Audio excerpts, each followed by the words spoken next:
Olá, amigos e amigas. Estamos aqui para mais um encontro, uma conversa com quem gosta de aprender e compartilhar. Hoje, excepcionalmente, estaremos tratando do tema inclusão social, caminho para sair da pandemia e recuperar a economia. Como sempre, nosso convidado especial da noite, professor doutor, pós-doutor pela Universidade Federal do Espírito Santo em Economia, Arlindo Vilasque. Ele deve estar chegando por aí, então ele como estudante, pesquisador, né, da área da economia, tem muito a nos dizer sobre esses caminhos para recuperar a economia, né, nesse desenvolver e nesse sair da pandemia que estamos vivendo. Essa pandemia do coronavírus que assola o mundo todo e de maneira especial o nosso país. Arlindo está chegando, vamos convidá-lo.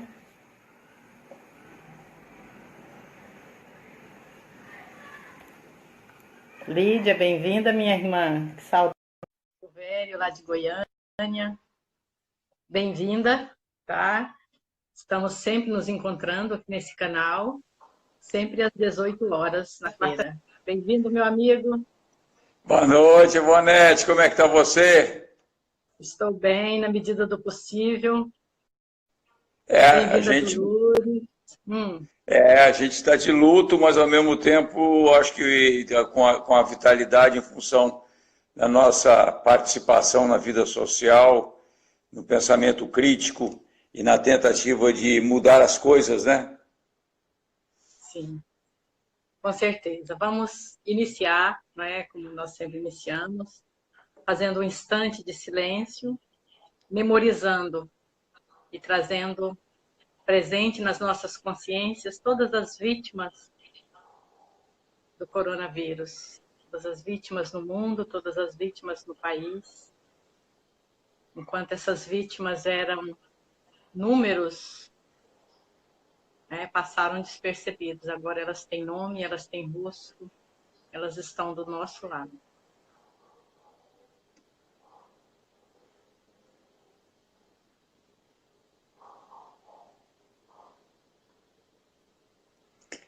Nossa solidariedade a todas e todos nós que perdemos entes queridos, né? Sejam eles mais próximos, sejam eles nossos vizinhos, ou aqueles anônimos com os quais nós também temos que ser solidários, principalmente num momento tão conturbado da vida, tanto em escala mundial, mas principalmente em nível de Brasil.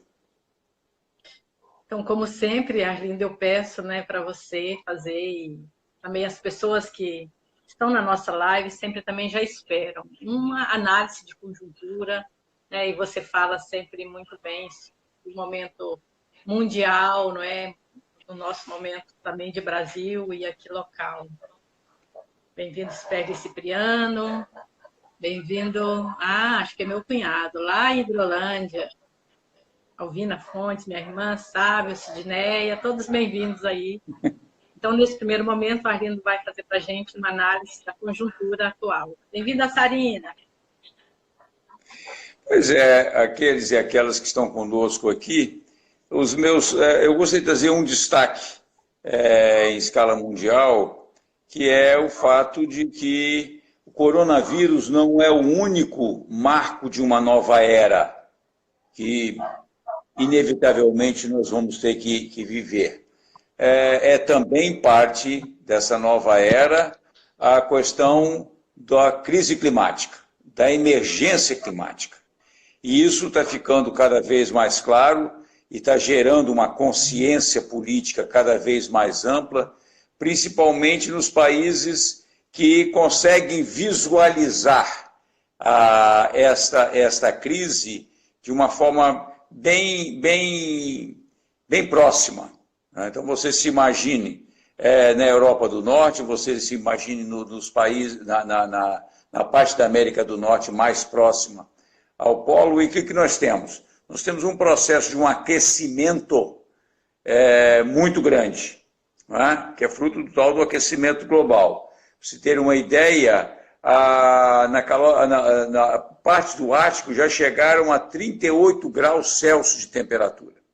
Isso então provoca degelos e provoca perdas de diversidade, perdas de vidas tanto humanas quanto de animais, quanto de espécies, não é?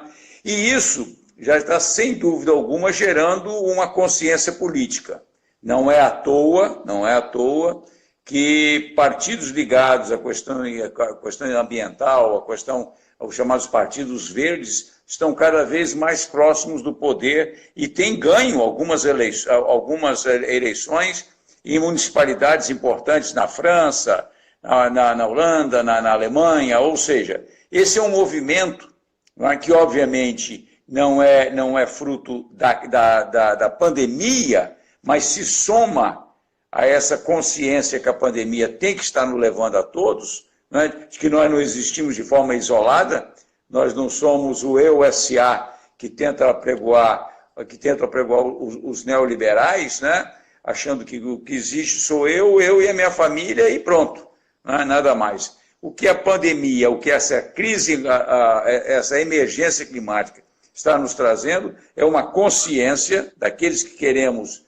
ver e olhar, ouvir e escutar. Não só as evidências científicas que estão aí já há algum tempo, mas também prestar atenção naquilo que está acontecendo no nosso entorno. Às vezes, para nós que moramos num país tropical como o Brasil, isso nem sempre é tão forte, né? É tão presente, porque nós não temos, por exemplo, um inverno mais rigoroso e, consequentemente, não temos um degelo também na parte do inverno, como acontece lá. Mas aqui no Brasil também, nós lamentavelmente estamos dando um péssimo exemplo em termos de contribuição para o colapso climático, que é a maneira irresponsável como vem se acelerando a devastação da Amazônia, e aí não só em termos de floresta, de diversidade de espécies, tanto animais quanto vegetais, mas também em termos de uma devastação, não é, de culturas. As culturas nativas, as culturas dos povos da floresta estão sendo quase que dizimadas. É um etnocídio. Né? Isso está sendo denunciado em diversos lugares do mundo, há um clamor nesse sentido, mas, lamentavelmente, boa parte da mídia brasileira não dá a necessária repercussão a isso, a não ser quando noticia, principalmente aquela parte da mídia que já começa a perceber o desastre que foi a eleição, o resultado da eleição de 2018, e agora começa a denunciar o personagem, e não o processo como um todo. Isso aqui me parece curioso, que é muito cinismo, né? Pega-se um alvo, que é um alvo não muito complicado, porque é muito primário, é muito raso, não é? Então é muito fácil de desconstruí-lo. Mas é a mesma mídia que ajudou a construir um mito totalmente, como todo bom mito, muito falso, não é? E que está dando o resultado que está dando aí. Então, eu acho que na escala mundial é importante, do ponto de vista de futuro, esta consciência no presente, que não é uma consciência só agora. Não é? Nós temos jovens como a Greta Thunberg, que já faz um movimento do Fridays for Future. Não é? Fazem greves, fazem protestos, mas o Papa Francisco também já vem despertando a consciência, não só dos seguidores da Igreja Católica, mas a consciência do mundo que se quer mais aberto, né, ao debate a respeito da necessidade da preservação da vida, né, da valorização de uma outra economia que não seja tão excludente, que não seja tão devastadora da natureza, que não seja tão concentradora de riqueza e patrimônio. Então, esse eu acho que é um ponto importante. A conjuntura do noticiário é essa, de que o calor está chegando a escalas muito fortes na Europa, no hemisfério norte, e tem essa consciência que, para além da pandemia, nós temos uma crise climática, nós temos uma emergência climática assustadora. Bem, você mesmo compartilhou comigo uma análise que comparava a trajetória da pandemia no Brasil e na Itália. Não é? E eu vou simplesmente dar uma lidinha. No Brasil já se passaram 132 dias desde a notificação do primeiro caso, sem sinal de declínio. Nós estamos há 132 dias, só a pandemia só crescendo. Só crescendo.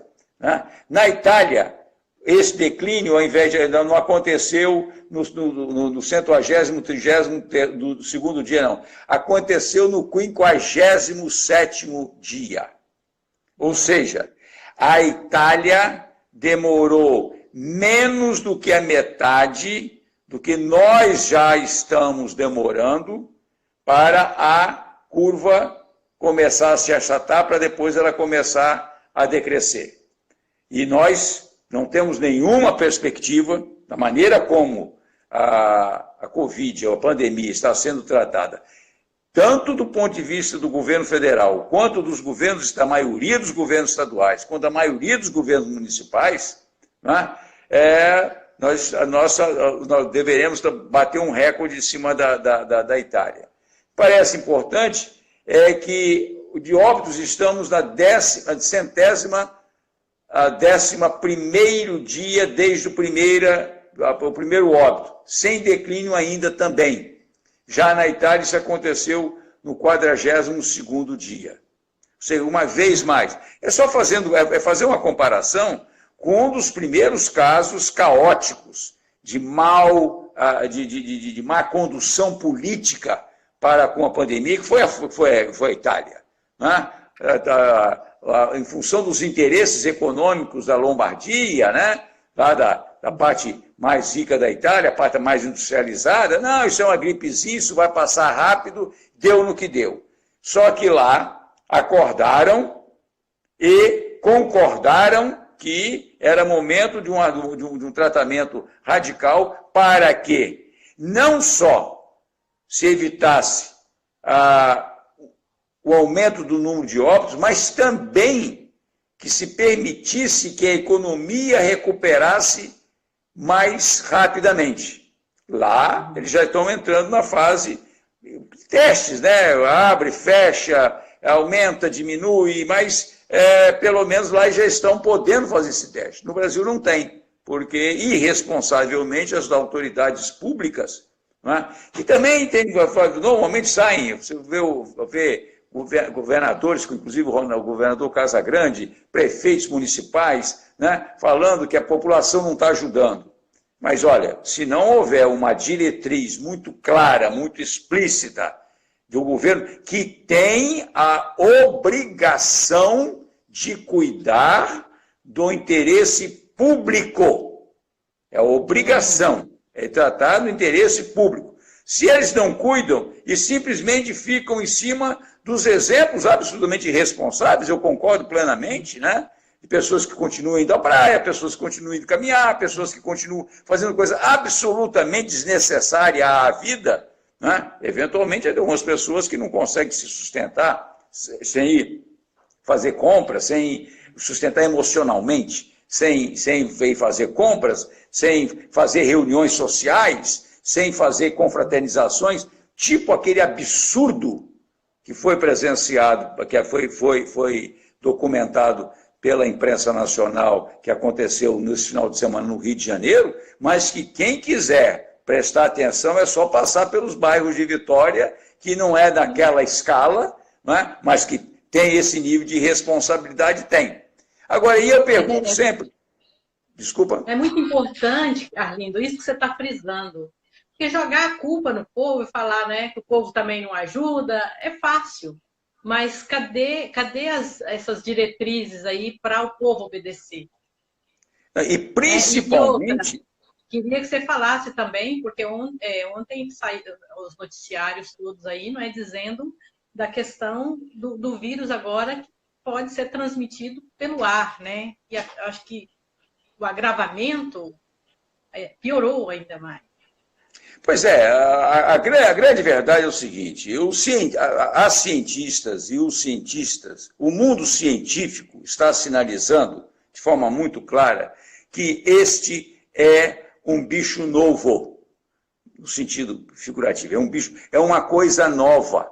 Ainda temos que estudar muito. Agora, este mundo científico, o mundo da saúde pública, né, responsável, chama a atenção de o mínimo que tem que ser feito para que se tenha tempo de entender melhor o vírus, de entender melhor como ele se propaga, de entender melhor como ele pode eventualmente ser tratado e eventualmente ser evitado através da vacina. Esses tempos são tempos que o tempo da ciência não é o tempo do relógio. Né? O tempo dela é diferente, porque exige uma série de cautelas, até para não sair aí com soluções tipo essas cloroquina da vida e remédio de verme que vão sendo publicizados aí, às vezes, ao que tudo indica, pelo que indicam autoridades de saúde pública, de forma irresponsável, não é? Mas então, eu acho que o que a ciência, o que o bom senso da saúde pública está indicando vamos ampliar o máximo possível o afastamento social. É óbvio que num país de exclusão como é o Brasil, este afastamento social é muito difícil para aqueles e aquelas que moram em condições, que vivem em condições de exclusão. Seja por baixa renda, seja por baixo acesso a serviços, seja por baixo acesso a todo tipo de progresso humano. Não é? Então, para esses tem que se ter um cuidado especial. Agora, o que nós temos também como muito forte é que parcela razoável do espraiamento do vírus vem através de pessoas de renda e nível educacional que contraem a doença, transmitem a pessoas que trabalham em suas residências ou trabalham em serviços essenciais onde eles frequentam, não é? E aí se conseguem se tratar, porque conseguem ficar mais isolados, conseguem ter um tratamento mais rápido, então eles conseguem. Mas aquelas pessoas que se contagiam em função dessa irresponsabilidade, muitas vezes um atendente de supermercado, nós temos casos no Espírito Santo de atendente de supermercado ter sido contagiado por quem? Por uma clientela que é exatamente a clientela que continua indo à praia, que continua fazendo as suas festas, continua fazendo seus churrascos, continua celebrando a vida como se nada tivesse acontecido. Então, eu acho que é importante a gente chamar a atenção, né? Porque, conforme foi muito bem dita pela presidenta da Fiocruz, a pandemia não é a mesma para todos. Sim. Fiocruz é o principal órgão de pesquisa na área de saúde pública no Brasil. Centenária, não é? Ultra responsável, reconhecida no mundo todo, não é? Um pilar fundamental do nosso Sistema Único de Saúde, que ela, como boa socióloga, diz, é aquilo que nós já percebemos. A pandemia tem local de moradia, a pandemia tem gênero, e a pandemia tem cor. Morrem mais pretos, morrem mais mulheres e morrem mais pessoas que habitam ou a rua, ou as favelas, ou bairros mais pobres. Então, isso precisa ficar claro. E a gente precisa gerar uma consciência para isso. Então, enquanto... a melhor medida é, de fato, evitar o contágio. E o Perli coloca aí que não há uma política efetiva, unificada para o enfrentamento do coronavírus. O presidente, os governadores, né, não dão bons exemplos. E a Sarinha dizendo aí, isso é revoltante. Concordo plenamente. Agora, a grande questão, Perli, no sentido, é revoltante, sim. Agora, o que a gente precisa, o que eu sempre gosto de sinalizar é o seguinte: o que nós temos que evitar é aceitar a desculpa, como se fala lá em São Gabriel da Palha, esfarrapada, que o governo do estado não faz porque o presidente não ajuda. E aí, os prefeitos também se sentem nas condições de repetir: nós não fazemos porque o governador não faz. Não é? E conforme a gente já disse na última live, aí eu tenho um ciclo vicioso. Não é? E aí o presidente fala: não estou fazendo porque os prefeitos e os governadores não estão aceitando as minhas diretrizes. Ora, nós precisamos cada um assumir a sua própria responsabilidade. Tem muita coisa sim que pode ser feita por prefeitos municipais no nível local, porque ali é no município que a população mora. É no município que você tem moradores de rua, que você tem favelados, que você tem moradores em bairros pobres. Todos eles, todos os bairros, todas as favelas, em condições sanitárias precárias desde sempre. Uhum. Algumas dessas áreas, favelas e bairros pobres, já tem abastecimento de água, não é? Ainda que às vezes precária, já tem energia elétrica, não são todos, mas alguns já têm. Não é? Mas e onde é que está o esgotamento sanitário, onde é que está a coleta de lixo? Ou seja, essas habitações já são precárias. Então tem muita coisa que sim o município